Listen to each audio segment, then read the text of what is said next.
Shall we take a little step back on the trade data? Because there's been a lot of volatility underneath the hood over the last 12 months. So let me just say, we've seen this widening in the deficit. Couple of things to remember: that the deficit narrowed a lot in the first half of last year. There was a lot of uncertainty about trade. Then all of that was unwound in the second half of the year, and now we're seeing some normalization in trade data finally. So it's been a very volatile 2025. Now, the next thing is, how does this net trade deficit feed into GDP calculations and the Atlanta Fed GDP now that will be marked down as a result? We're seeing a widening in the trade deficit because imports are increasing a fair bit and exports declined, I think, a little bit in the last report. So the signal that we're getting from net trade is that domestic demand is actually resilient, and that's why we're importing more goods from abroad. Letting aside the effect of tariff policy on net trade, let's put that to the side for now, because that's not the argument we're trying to make here. The argument is the trade deficit is widening because demand is resilient and imports are increasing, and that's going to show up as a negative effect on GDP.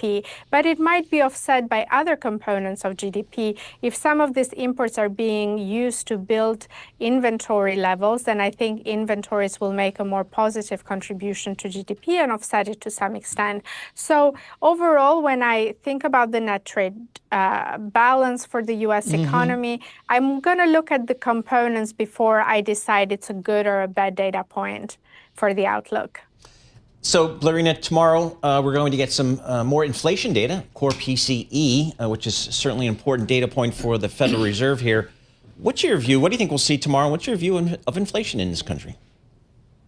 So it's been difficult tracking and getting the inflation outlook right in the last few months, especially because since the government shutdown, we have those missing data points and the delays in the releases. But what we're seeing so far is a bit of a divergence between the CPI measures of inflation, which have been trending lower in recent months, and the PCE measures of inflation, which have actually outperformed CPI. This is very unusual for this statistics. And I think what's important, again, to keep in mind is that the Fed is actually targeting PCE inflation, not CPI. Yeah. So this firmness in PCE inflation, I think, reinforces my view that the Fed will probably do nothing until Chair Powell leaves the Fed, because they cut interest rate last year.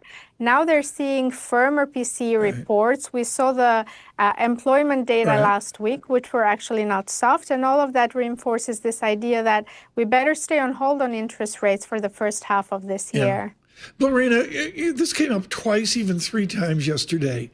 Do you just assume various forms of stimulus, so to the election, whether it's President Trump or something else, who cares, that we're just going to have 5, 6, 7% nominal GDP? Is that possible?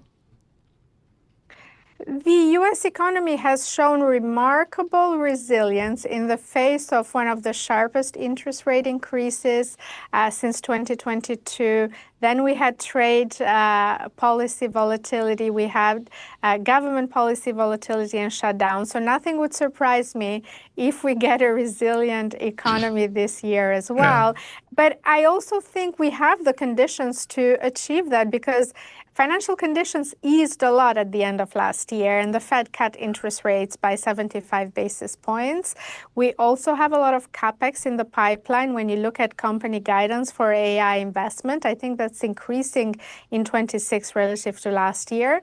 And then we do have those tax cuts to the consumer that are coming in late Q1 and in Q2. I think all those factors, I think, should support the GDP growth numbers this year.